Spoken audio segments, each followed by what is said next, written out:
Welcome back to the DFS Sweatshop. I am your host, the DFS Jerusalem, and you can follow me, of course, on Twitter at DFS Jerusalem, man. Today was a pretty decent day for it. Well, as far as my plays were concerned, as far as how I read the slate, where my overall exposure and where my thoughts were. Um, Galen Van Zant, what's up, big homie? Kirk Nick, what's happening? In terms of what my thought process was, what we kind of talked about and discussed in the shop, we were really good. A lot of things went well. They went according to what we planned. Now, we did have some factors and some features in the actual gameplay today that threw us off, most notably the inclement weather or the threat of inclement weather that we saw. And there was a point on the slate, in the 13-game slate, where there were like 4 or 5 games that were seriously in jeopardy of, if not at the very least delaying, but postponement was there for a lot of games. And that definitely prompted me to remove all of my Houston, all of my Baltimore exposure, and that changed a lot of my lineups. It really did. It changed a lot of my lineups. Oh, and so I'm looking at losing about half of my buy-in, which is cool. Well, it's not cool. It's not cool, but that's why we manage our bankrolls properly so that we can live to fight another day, which I will be doing a little bit today, because of course it's Sunday. It's a church day for me. I can't manage all of my lines, so I'm going to be playing in a 10-game slate very sparingly. I'm going to roll out my 4 stacks there, and I won't be doing a video for like the line drive we did. Won't be doing a video. And it's funny how inside the line drive, what pitcher, and I want you guys to answer this in the sweatshop. I want you guys to answer this. If you were in the line drive at 5, what pitcher came up everywhere? And nobody brought him up. Nobody really cared. Okay? Nobody really talked about him a lot. But he came up everywhere. And I ended up putting him in a bunch of lineups. What pitcher was that? Somebody in the sweatshop, please help me out. If you were in the first class, who was he? Let us know who he was.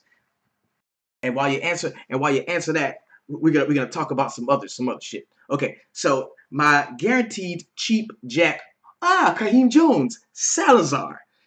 Yo, I had that dude everywhere. Like, I was full of, and I had no intention. I'm not gonna see. No, it was Salazar, bro. It was I'm not gonna act like I'm some kind of genius that was like, yeah, I saw Salazar coming all along. No, I rarely play pitchers in their first game back off an injury.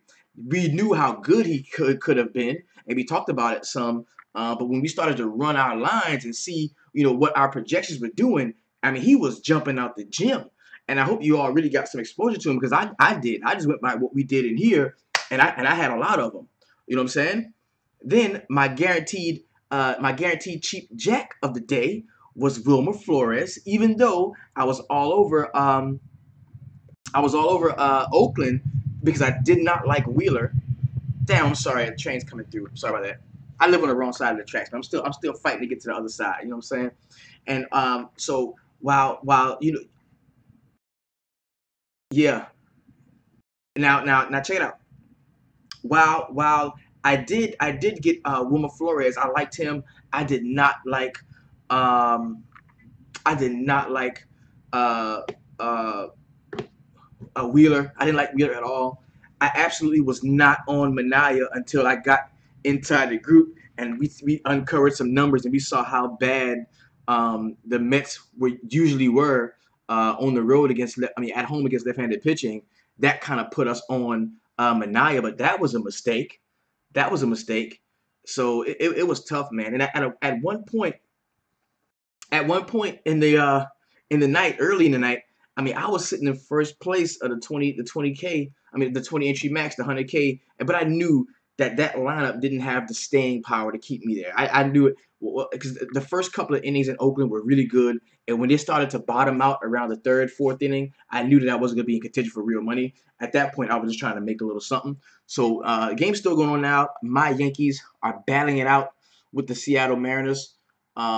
It's tough though because they're one strike away from the game being over, and we got Ronald Torres up now. So yeah, man, it was a defense. Yo, I was pissed. Malik Smith did this craziness. Like it was crazy, bro. The first jack last night was the homie Matt Joyce hit the first jack of the night, and I had a couple lines that were good, man. I had a couple lines that were good, but for the most part, it could have ended up going Rich Hill and JC Ramirez, but my lineup construction was wrong yet again. It's coming from Alex Rutisky. Yo, when we talk about construction, bro, we talk about stacking. That's why we're talking about stacks. I'm telling you, yo, I'm gonna make it real simple. What MLB DFS is? Are you familiar? I'm sure you're familiar with sports betting. Hey, I bet this team's gonna beat this team. Man, that's the same shit that it is here in MLB DFS, bro. You're betting that one team is gonna outscore another team. DP, what's happening, big homie? That's all you're doing. You're just betting that one team's gonna outscore the next team. That's all you're doing. Or like me, when I roll up my four stacks, I'm looking to pinpoint the top four teams on the slate. Actually, my four stacks today was the Nationals, the Yankees, the Milwaukee Brewers, and the Cincinnati Reds. Now, if you paid attention to that and you made a Milwaukee stack, well, that means you got Ryan Braun at 1%. That means you got Travis Shaw at 3%. That means you probably had some Sogard who didn't do much, but still, I mean, that's a dope stack. Milwaukee was a dope stack, and it's one of my lines that did cash and helped me get half of my buy-in back. So, Jacob Button, what's up, big homie? So, without further ado, man, uh, I'll just do what you do.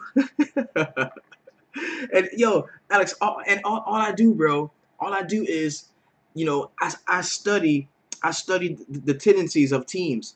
Like when we get inside the line drive, I see right now people are making shows, and oh yes, 5-5 Torres, thank you. People are making shows and they're talking about guys they like, and I want to play this guy, I want to play that guy, and really you don't know shit until the lineups come out. Once the lineups come out, then you know what you're working with. Okay, and that's why when we jump into the line drive at 5, we are waiting, salivating, waiting for those lineups to come out so that we can go ahead and start building our rosters. And all we're doing is, man, we're going 3, 4, or 5-man stacks on DraftKings. We're going 4-man stacks on FanDuel. That's what we're doing, and we're building the stacks here. You know what I mean? We're building the stacks here. They kill me with that shit when they be doing them shows and they be going, we're gonna go position by position through all these. Man, you don't know what the fuck is going on. You don't know who's playing. I bet they said, oh yeah, Justin Turner is gonna be a great play. He does very well against right-handed pitching. Well, guess what? Justin Turner ain't even playing, and you didn't know that because you said you liked them before the lineups even came out.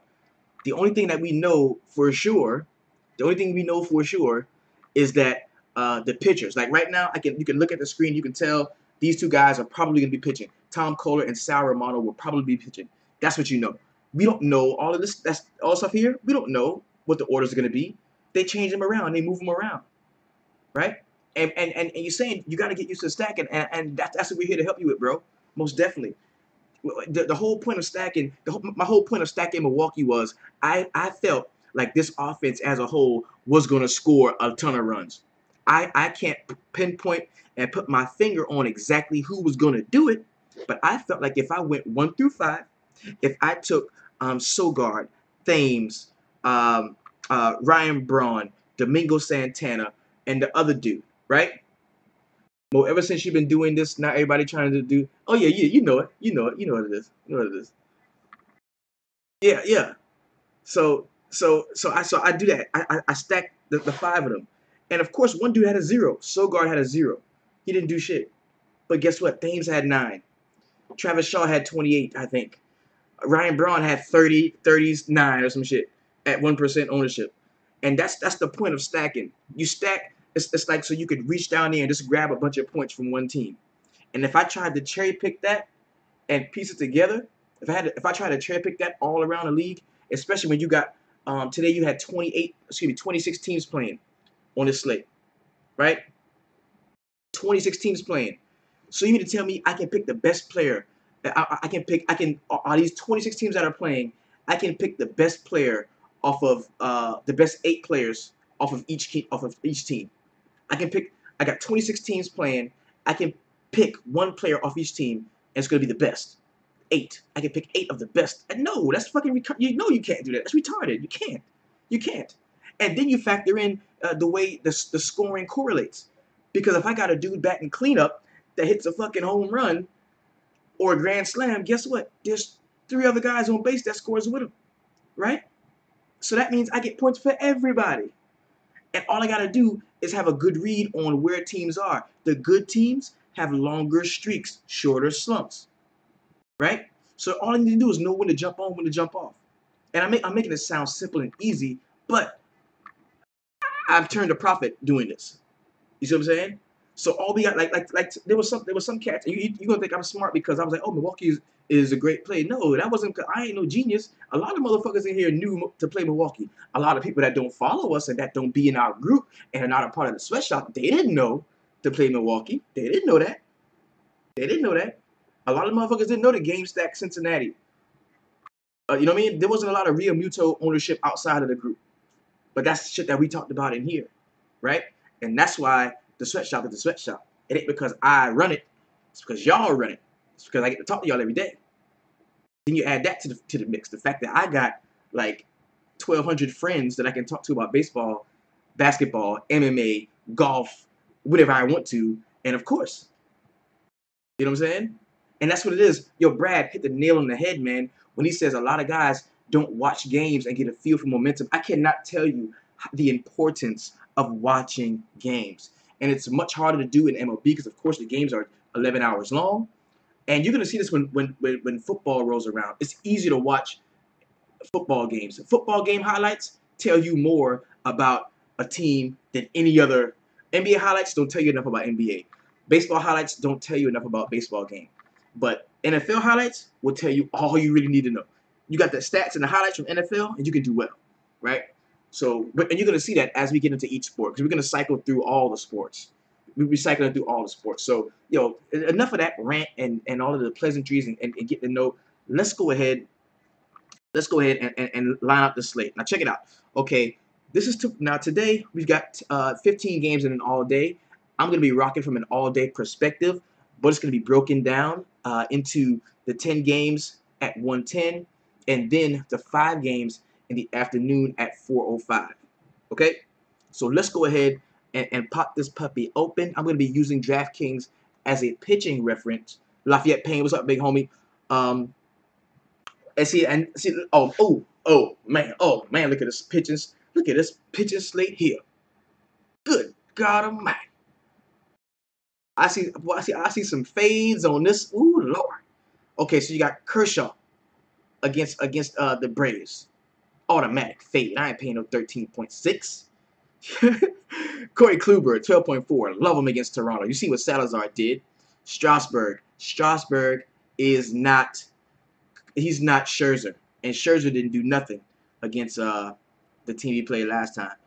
Porcello, 10.5. That's just too much for Rick Porcello. McCullers, 10.4 against Baltimore. He should bounce back in this spot. Quintana, 9.7. That's too much. Robbie Ray against Washington. Ooh, I don't know if I'm gonna do that.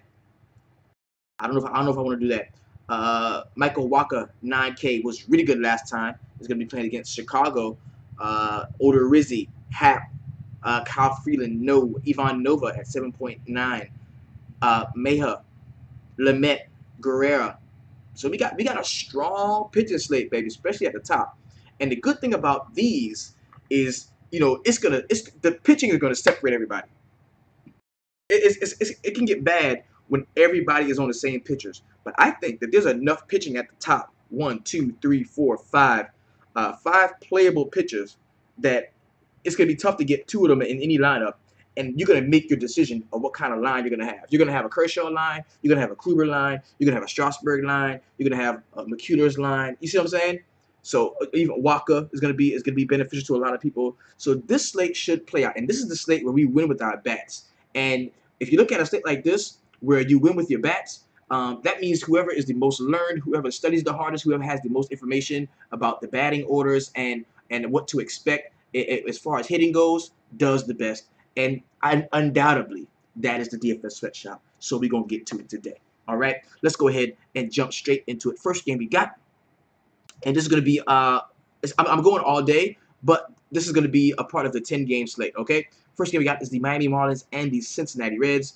Tom Kohler, 5.2, Sal Romano, 5.4. Of course, this is another game that you want to get your stack on. You want a game stack. I have no interest in Tom Kohler or Sal Romano. I think Tom Kohler didn't get hit all the way up last time out. He had 3. Before that, 14.45. Not a guy that I want to play against Cincinnati in Great American Small Park. We take a look at the park factor here. This is a very friendly place to play, man, for batters. 117 plus 117 is the park factor in the spot. This is an extreme hitter's park. I'm talking for every 100 runs produced around the league, you're going to get 104 here. And for every 100 home runs hit, you're going to get 130 homers here. So very solid bounce back spot for the couple of the bats that did not play well yesterday. And by that, I'm talking about Marcell Ozuna, bounce back spot for him against Romano. I'm talking about Joey Votto, bounce back spot for him. Maybe some Scott Schebler if he does get to start here. His righty is Tom Kohler, so he should be in the rotation. And once the batting orders come out, then you can take a better look at those, okay? All right, so what else we need to look at? Oh, yeah, yes. Let's take a look. Okay, Cincinnati at home against right-handed pitching. I should have opened all those tabs up. But I believe Cincinnati pretty good at home against right-handed pitching. I really do. McHughes played well when they played last time in Houston. I got you. And see, one thing about Houston and Baltimore, he's gonna get run support. You know that. So you're good there. Next game we got the Toronto Blue Jays and the Cleveland Indians. J.A. Happ is somebody who is not going to be on a lot of guys' radar, but he will be on mine. 8.6, very nice price on him. I could see pairing Happ with one of the other high-dollar pitchers and still getting some of the bats that I want. He's a guy that I'm definitely going to consider. Corey Kluber, 12.4. Yes, most definitely. He's my favorite pitching prospect on the slate. Love what we can get from Corey Kluber, but I will have some exposure to J.A. Happ where I don't have it to Corey Kluber here. So that's going to be a really nice play there. Looking at park factors, we're talking about Progressive Field in Cleveland is where this is going to be. And I think this is a neutral spot. This is a very neutral spot. So that doesn't play too hard either way, right? So next game we got is the Oakland Athletics and the New York Mets. You've got Daniel Gossett, Rafael Montero, another spot for the Mets to blow up. I think they don't hit. They hit very well at the crib against right-handed pitching. So I think that they're definitely a team that's in the blow-up spot. Love them against Daniel Gossett. They're going to be stacked up probably at the top with left-handed bats, so I think you're going to want to take advantage of those. No Rafael Montero here. We know the Oakland A's can stroke against right-handed pitching. They're much better against right-handed pitching on the road than they are against lefties. So I wouldn't have an issue playing some of the Oakland A's. But I'm going to tell you this, they do strike out a lot. They do strike out a lot. This is a team that strikes out a ton. Let's take a look at how much they do. First in the league, 27.3% K rate here. The ISO at 178, WOBA 311. So I think Montero is a guy that could be in play if you need that. Okay? Yeah. I like Happ to play better. We're gonna go back, check out Happ, right? 7-5. That's Boston and Houston, bro. You gotta expect that. Okay. I was kind of pissed that he didn't play well against Baltimore. I think that was a game where a dude went nuts. Damn. I think that might have been the game where Givaldo Jimenez went nuts in that one. But 20 against Kansas City, 26, 29. He does have upside. And I can play Happ. Okay? Next game we got is the Texas Rangers and the Tampa Bay Rays. You got Tyson Ross, Jake Odorizzi. Give me all the lefty power for the Tampa Bay Rays in the spot. Odorizzi at 8.7. Not a guy that I love. I'm going to want some of the left-handed power for the Texas Rangers as well. So those are two guys that I will not be considering here. We're taking a look at the Texas Rangers. And they're a team that does strike out a lot too, or they had been recently. 6th in the league in K rate, 24.5%. But that 210 ISO is stupid. 316 WOBA is not bad either. So this is a squad that I definitely think could. Yo, what about Andrus, bro? Andrus has been destroying the Rays, bro. Andrus hit another one out last night. That was nice. That was nice. And we should be going to extra innings here in Seattle, man. My Yankees gonna pull it out. So looking on the other side, the Tampa Bay Rays here, they're 11th in the league in K rate, 22.7%, 171 ISO. They usually hit a lot of jacks, bro. And their home ISO is way better than their road ISO. And them being at home definitely makes you want to give them consideration against Tyson Ross. Looking at him over his last couple of starts, -6 against Baltimore, 15 against the Angels, 3.2 against the Chicago White Sox. I've got no interest in playing him at all. Next game we got is the Houston Astros and the Baltimore Orioles. McCullers, I'm telling you, all right, I'm gonna say this right now, and I want y'all to understand me, okay? Lance McCullers is the pivot pitcher of the slate, okay? Just like I told y'all about what I felt about uh, Archer. No, not it wasn't Archer. It was it was Archer. It was Archer. Lance McCullers is the pivot pitcher of the slate. He already should be in line for the win. And at 10.4K, he's probably one of the easier guys, the high dollar guys to stomach. Him, Michael Wacha, maybe Corey Kluber, one of the easier guys to actually stomach. Okay, because Strasburg is not all that, especially against the Arizona Diamondbacks. All right, so he's probably in line for the win here, Lance McCullers, that is. But I'm telling you, if you don't like McCullers, you had better get some exposure to the Orioles bats. Because if you don't like McCullers, you want to take out anybody who played him. You don't want to just, fade him, be like, oh, thank you. Oh, you played him. I faded him. I didn't think he was going to play that well. But if you think he can get hit up, bro, I think you should take some of the Baltimore bats, at least a couple of them, okay, in this spot. Camden Yards, very, very nice place to hit if you are a power hitter, and that is what we see from a lot of the Baltimore bats. But Lance McCullers is a real strikeout pitcher, man, a guy that can go out and get those Ks. We take a look at the Orioles here. They moved down just a touch in terms of K rate, down to 14th in the league, 21.4%. So we have seen an uptick in their plate discipline. 171 is the ISO with a 323 WOBA. That is not bad. And that's right, Brad. McCullers has been very shaky lately. He has been shaky lately, bro. 10.4, let's look. 6.5, -0.85, 13, 26, 27. He has been very shaky lately. And I think if you don't like him, bro, that means you think he's going to continue to shake. So you might as well get some money off him. You might as well play some of those Baltimore bats. You might as well.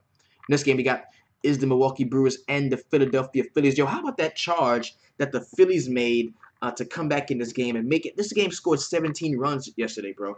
17 runs. Very, very nice run total here. Now, there is another threat of rain, 11% chance of rain here, 67% humidity, 6-mile-per-hour wind. It is 81 degrees, going to be hot, a 69 dew point. You got Junior Guerrera at 7.4, Jared Eckhoff at 7.6. I think you can strike up the band again and rock with some of the Brew Crew, and I do think that you can play a couple of the Philadelphia bats. We're going to see what that rotation looks like. I've got no issue there as my Yanks just throughout the last strike, and now we're moving into extra innings. Thank you. I need Gary Sanchez to get another hit. So it's going to be the usual suspects in this matchup, man. We take a look at the Brewers and what they've been doing lately. They have gained a little bit gotten a little less discipline at the plate. 26.6% K rate here, 188 ISO, which is nice with a 332 WOBA. You look at the Phillies, another team that strikes out a lot, 22.9% K rate. That's good for 10th in the league, 168 ISO with a 315 WOBA. When I saw Nick Williams batting that low in the order with the exchange of Howie Kendrick, it took me off of the top of the order. I just didn't like the top of the Philadelphia order, so I didn't stack them very much. And it was the back order that really killed it. I mean, Obdul Herrera, all those guys in the back of the order really played nicely, and I should have stacked that because that game jumped all the way off.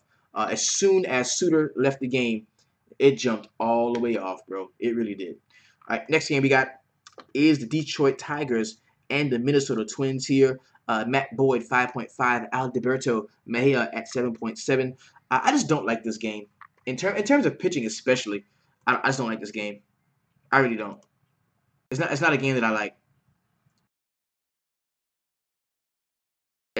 In terms of pitching, I just don't like this game. And see, the problem is both left-handed pitching here. Matt Boyd at 5.5, really bad. 12, -2, 3.9, 2.8, -12. Not good at all for Matt Boyd. You look at Alberto Mejia in a 10.5 run total. Brian Dozier destroys left-handed pitching. And at 4.3, I think he can be the one to kind of get it rolling. Did anyone see work with that performance tonight? I was so tempted. And I'm telling you what tempted me to play work. This is what tempted me to play work. Is I liked Jordan Zimmerman. And I don't know, and I got to a point after I came in, I chopped it up with y'all, and y'all was like, "What the fuck is wrong with you? Why would you like Jordan Zimmerman? That's stupid." So I go and I'm looking at my lineups, and I'm trying to find other pitchers to play, and he was 5.9, and there was a couple of lineups where I had like 200 or 300 left over, and I could get Rourke. I was like, "Damn, I should play that motherfucker too. That would be totally contrarian. Nobody's gonna play him," and I didn't. And he went out and balled the fuck out, 11 Ks for him. Awesome game, awesome game. And part of the reason why I like the Nationals to win the game, and that's why I thought about it too, because I'm like, I think the Nats are going to win this game, which would give him the win. And part of the reason why I like the Nats to win this game, and they were my favorite stack on the slate, was because of how bad they got beat up, how bad Scherzer got beat up the other night. I felt they would want to come out and make a statement, and you saw the first thing Bryce Harper did was took the rookie across the motherfucking wall. First thing he did. So that and me, I didn't think it all the way through. Liking Washington as much as I did, to have them in my $12 buy-in, to have the most money invested on them as a stack, I should have more than likely somewhere had their pitching to kind of back up the statement that I made with liking them as much as I did. That was my fault. So sorry, another train's going by. As I stated earlier, I live on the wrong side of the tracks. All right, so Avila bounces back tonight. For all the homies that played Avila last night and he didn't do well, he still hits well against left-handers. I would get him in there. I've got no issue there. I think this can be like a game stack, so to speak, or you can stack either side of this. Get you some righty power. Miguel Sano has got to make up for that performance that he had yesterday. So I definitely think both of these pitchers can be shelled. I like the bats in this 10.5 run total here. Next game we got is the Chicago White Sox and the Kansas City Royals. How about Melky Cabrera? Good. Yo, Andy, that's why I said that. Play him again. If he costs you first place, that means he owes you money. So you go and you collect that shit tomorrow. You collect your money today. Go ahead and do that, right? So we got Derek Holland, 5.8, Travis Wood, 5.3. This is yet another spot where we can roster all the right-handed power that we want. I mean, you look at what the Royals have been doing lately, man. They have been scoring. Whit Merrifield is one of the hottest hitters in the league right now. And at 4.3, that's somewhere you can get to. Bonifacio, 3.5. There's a lot of cheaper. They're still cheap, bro. Because they're never like as owned as they should be. Look on the other side, the White Sox. You can play a collection of those guys as well. And this train is so loud, it is really blowing me right now. I'm very sorry about this. I'm going to move at some point, I guess. Let's take a look at the K rates, though. Chicago White Sox, 9th in the league in K rate, 23.1%. 156 ISO, 303 WOBA. That's not great. We look at the Royals, a little bit more disciplined at the plate for the Royals here. They are down to, where are they at?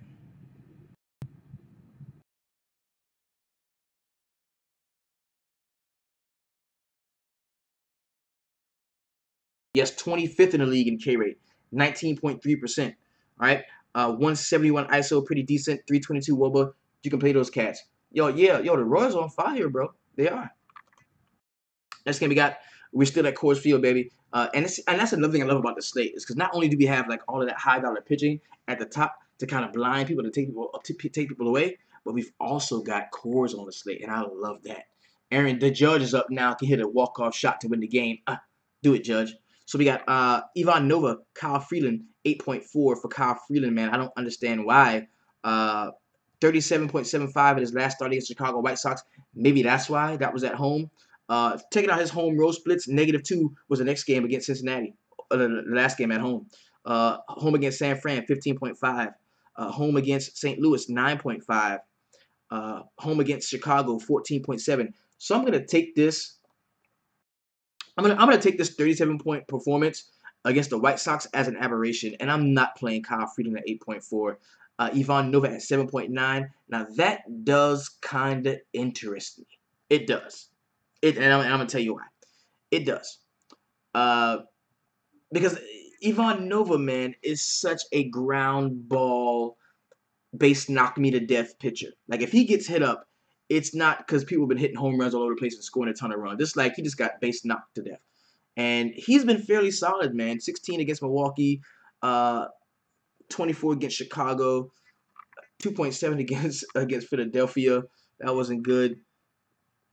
I just for some reason, bro, I think that Ivan Nova is gonna be in play for me, and nobody's gonna want to play him. One of these games have got to let us down at Coarse. They can't all be high scoring. Even last night's game was only 6-2, right? So I'm gonna take a look at Ivan Nova as certainly as a contrarian play. Certainly as a contrarian play. Then you look at the Colorado Rockies rolling out Kyle Freeland. That's gonna give me interest in some of the right-handed bats. I'm crazy. That's going to give me some interest into the right-handed bats for Pittsburgh. I'm going to have some interest there. Next game we got is the Boston Red Sox and the Los Angeles Angels of Anaheim. We talked about this last night, and I was like, "Yo, stack the Angels." I said, "Stack the Angels. Do not play." I said, "Do not play Price ever, especially at 12 points, whatever." And stack the Angels, and that worked out well. One of the lineups that I did have that got me some of my cash back. Porcello 10.5, not a play that I'm really looking to jump into. Parker Bidwell 6.9. That's not a play that I really love in this spot. And I don't love the bats either. I think this game for me is like an all-out fade. I think this game is completely an all-out fade for me. All-out fade. This game we got is the San Diego Padres and the San Francisco Giants. Now, okay. What happened the last time we did this shit, right? The last time we rolled out a pitcher in San Francisco against the Padres, they got hit the fuck up, okay? And Ty Block 6.7 is worse than the other cats, man. 14, 11, 22 over his last 3 starts. That's not bad, right? But Danielson Lamet at 7.5 is a guy that I do have interest in. I do have interest in Danielson Lamet. He's a guy that has amazing strikeout stuff when it's working. We've seen him a 32 against Atlanta. We've seen 29 against Milwaukee. So this is a guy that I think we should offer our consideration to in terms of getting a quality starting pitcher too in a huge ballpark. We know that the park factors will tell us that San Francisco is probably the friendliest place to pitchers in the league. So I'm gonna take a look at Lamet here at 7.5. He could be a guy that I roll out with. Next game we got is the Washington Nationals and the Arizona Diamondbacks. Now these 4 games, San Diego through St. Louis, I believe. This is all a part of the late slate, the 405 slate. Okay. So the Washington Nationals, Arizona Diamondbacks. We got Steven Strasburg at 11.3, Robbie Ray 9.4. You know, this game kind of worries me. I don't want to play Strasburg at all, especially against the Diamondbacks at home. I don't love them. I don't like them. But I do want to look at Robbie Ray in this spot because I know how much Bryce Harper can struggle against left-handed pitching, and usually the team goes as Bryce Harper does. If Harper's not hitting well, if Murphy's not hitting well, those 2 left-handed bats really aren't hitting it up, then I think we could see a very solid game from Robbie Ray here in the spot. We're going to take a look at Robbie Ray at home. I think he has some really good splits, whether they're home or away. We're going to see that right now. Home 17, home 17, home 38, home 36, away 46. Ooh, away -1. Yeah, so he's a better pitcher on the road than he is at home. But I still think he could be in a solid spot and a pitcher that nobody was going to want to play. They're going to look for bats in this spot, and I think that Robbie Ray can pitch well against the Washington Nationals here. So he's going to be a guy that I'm going to be looking forward to. Next game we got is the Atlanta Braves and the LA Dodgers. Clayton Kershaw, I'm going to be fading. This is a part of that late slate. I'm not going to play him. On the other hand, I am going to have some Sean Newcomb at 5.7. I love the spot for him. It's going to be a contrarian play. Everybody's going to rather play the Dodgers. 4, 10, -10 in his last 3 starts.